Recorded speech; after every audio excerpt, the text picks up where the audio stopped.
Merhabalar, ben Merve. Bu videomda sizlere Nisan ayı favorilerimden bahsedeceğim. Farmacy All-in-One BB Krem. Bir süredir videolarımda cildime ne uyguladığımı çokça soranlar olmuştu. Ben de bunun cevabını bu favoriler videomda vermek istedim.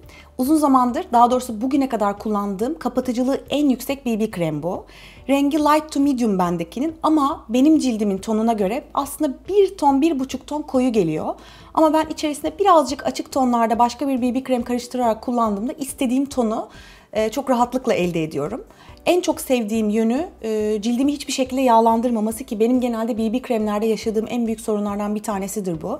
Daha nemlendirici özellikle ürünler oldukları için sabah sürdüğümde öğlene kadar cildimde özellikle T bölgemde aşırı bir yağlanma hissederdim. Ama Farmacy'de bunu görmedim. Sabah sürdüğümde akşama kadar çok rahatlıkla cildimde ürünün kaldığını görüyorum. Uzun zamandır da dediğim gibi severek kullanıyorum ama uyarmam gerekir. Daha bana kalırsa karma ve yağlı ciltlere uygun bir BB krem olduğunu düşünüyorum. Dediğim gibi hem kapatıcılık yönünden hem de çok fazla nemlendirme özelliği yok. O yüzden eğer cildiniz çok kuruysa belki satın almadan önce denemenizde fayda var. Benefit Hoola Bronzer. Hazır böyle yavaş yavaş yaz mevsiminde gelmeye başlamışken sizlerden birçok soru geliyor bronzer tavsiyesiyle ilgili. Benim favorim son dönemlerde Benefit'in Hoola'sı.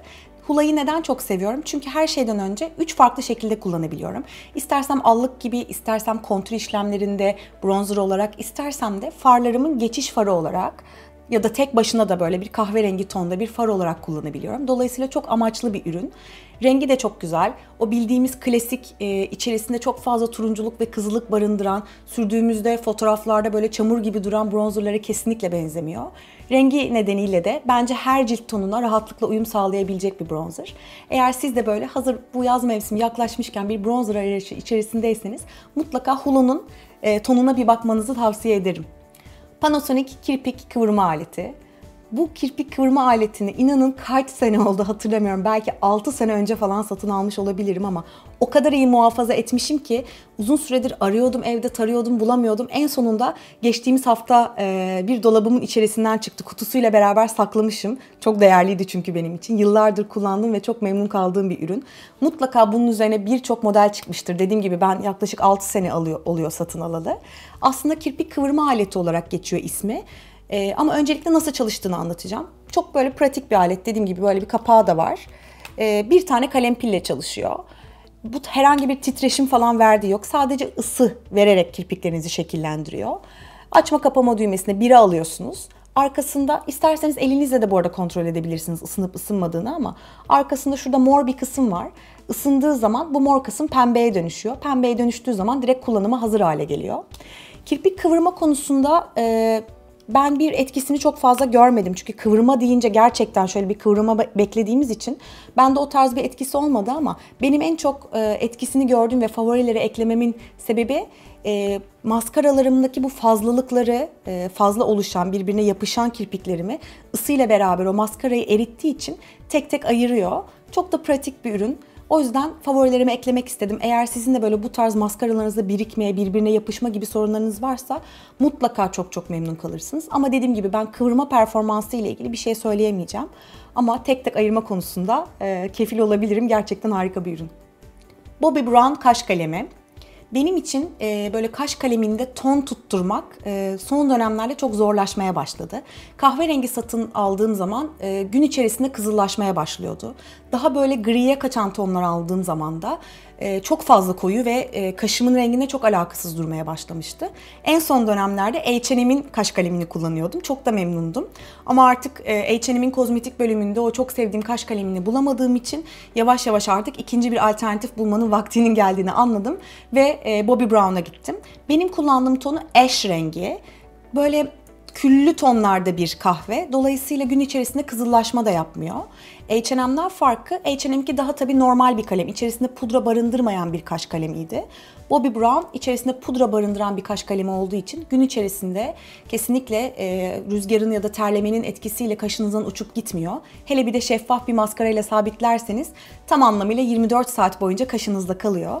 Hem kalıcılığını dediğim gibi çok sevdim. Hem de kalemin ucunda yani elinize sürdüğünüzde ne renk görüyorsanız gerçekten kaşınızda da aynı renk oluyor. Başka kalemler gibi gün içerisinde renk de değiştirmiyor. O yüzden favorilerime eklediğim, çok da severek kullandığım alternatif bir kaş kalemim olmuş oldu. Live Clean Argan Yağlı Şampuan. %98'i bitkisel içerikli bir şampuan bu. İçerisinde sülfat, paraben, silikon, renklendirici gibi kimyasal maddeler içermiyor. Tam anlamıyla saçlarınızı böyle derinlemesine nemlendiren bir şampuan aynı zamanda. Kokusu çok güzel, böyle çok egzotik meyveler kokuyor. Benim bu şampuanla ilgili deneyimim, saçlarımı ne zaman bu şampuanla yıkasam her şeyden önce saçımı çok yumuşattığı için fön çekme ya da saçımı şekillendirme süresini inanılmaz derecede kısalttı. Normalde saçımı 15 dakikada fön çekiyorsam işte bu yeni kullandığım şampuanla beraber bu süre böyle bir 5-6 dakikaya indi diyebilirim. Çok rahat açılıyor saçlarım.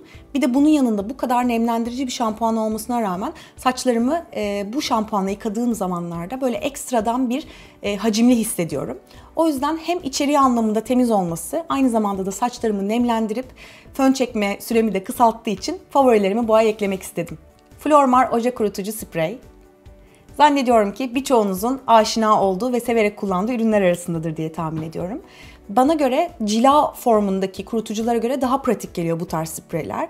Daha önce farklı markalarda da sprey formunda kullandığım ürünler olmuştu ama aşırı derecede yağlı oldukları için hiç sevememiştim. Ama Flormar'da böyle bir şey yok. Tamamıyla kuru, sıktığınız anda gerçekten tırnaklarınızı yaklaşık 2 dakikada kurutuyor ve normal ojenizin kuruma süresini oldukça hızlandırıyor.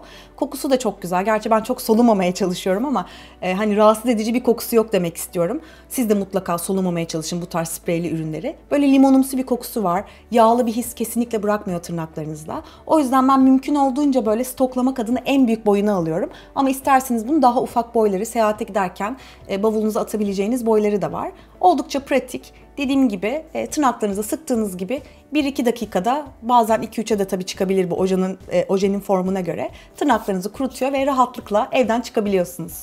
Bella Bee Body Butter. Sık aldığım sorulardan bir tanesi de hamileliğim boyunca çatlaklarımı önlemek için neler kullandığımdı. Kullandığım başka nemlendiricilerin yanında da Bella Bee'nin bu Body Butter'ını kullanıyorum ve oldukça da memnunum. İçeriği organik, dolayısıyla hamileler gönül rahatlığıyla kullanabilirler. Son derece yoğun bir yapısı var. Çok fazla almanıza gerek yok. Böyle butter formunda olduğu için az alıp zaten elinizin ısısıyla o yumuşadığı için çok rahatlıkla yayılıyor. Kokusu da oldukça hoş, hiç rahatsız edici bir kokusu yok. Yani böyle honey ve arı gördüğünüz zaman böyle bal bal kokacağını hiç zannetmeyin. Daha fresh ve böyle sizi rahatsız etmeyecek çiçek gibi bir kokusu var. Çok severek kullandığım hamilelik ürünleri içerisinde. Bugüne kadar herhangi bir çatlağım olmadı. İnşallah son aylara kadar da olmaz diye umut ediyorum. Tangle Teezer Compact Styler Tarak. Bunun birçok farklı çeşidi var. Aslında 2009'dan beri piyasada olan bir tarak bu. Ama ülkemize yeni geldi ve son zamanlarda çok popüler oldu. Özelliği saçları kırmadan ve en karışık saçları bile açıyor olması. En önemli özelliği bu aslında. Benim de saçlarımın özellikle uç kısımları, bu işlem görmüş olan kısımları çok fazla karışıyor. Mutlaka serum sürmem gerekiyor.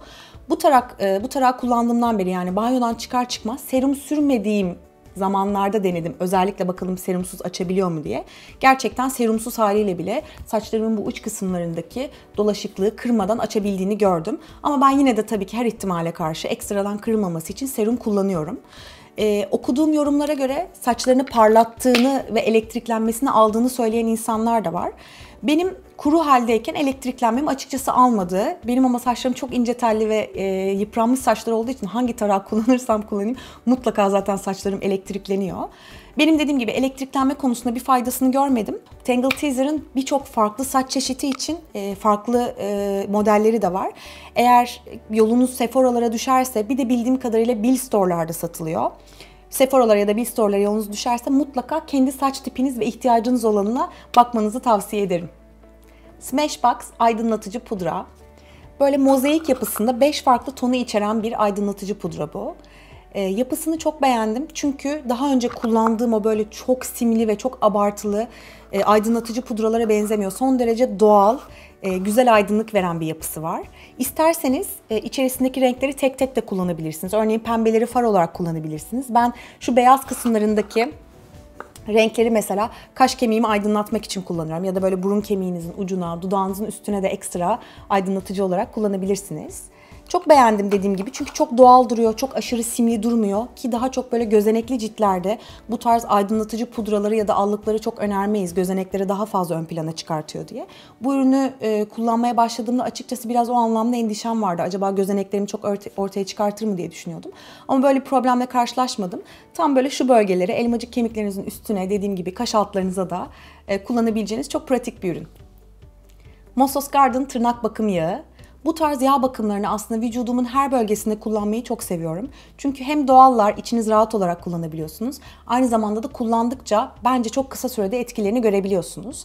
Benim de son zamanlarda tırnaklarım olduğundan daha fazla incelmeye ve böyle aynı zamanda kat kat soyulmaya başlamıştı. Eskiden tırnak bakımımda doğal kür bakımı olarak zeytinyağı ve limon karışımını kullanıyordum. Ama Mossos Garden'ın bu içerisinde 5 tane yağ olan tırnak bakım yağını kullandığımdan beri de tırnaklarımda ekstra bir sertleşme, aynı zamanda da bu tırnak kenarlarındaki etlerimin yumuşadığını hissettim. Dolayısıyla ister istemez manikür sürem de uzamış oldu. O yüzden de favorilerime eklemek istedim. Kullanımı da oldukça kolay. Ojesiz tırnaklarınıza gece yatmadan önce her birine böyle birer damla damlatıp masaj yapıyorsunuz. Çok çabuk emiliyor zaten, yani böyle tırnaklarınıza yağlı bir his bırakmıyor. Eğer böyle sizin de tırnaklarınız ince ise, benim gibi böyle kat kat soyulmaya başladıysa Mossos Garden'ın bu tırnak yağına bir göz atabilirsiniz. Videomu izlediğiniz için çok teşekkür ederim. Sizlerin Nisan ayı favorileriniz neler? Yorum olarak bırakabilirsiniz. Videomu beğendiyseniz lütfen beğenmeyi ve sosyal medya üzerinden arkadaşlarınızla paylaşmayı unutmayın. Kanalıma yeni geldiyseniz makyaj, stil ve alışveriş videoları için lütfen kanalıma abone olun. Yeni videolarda görüşmek üzere. Hoşça kalın.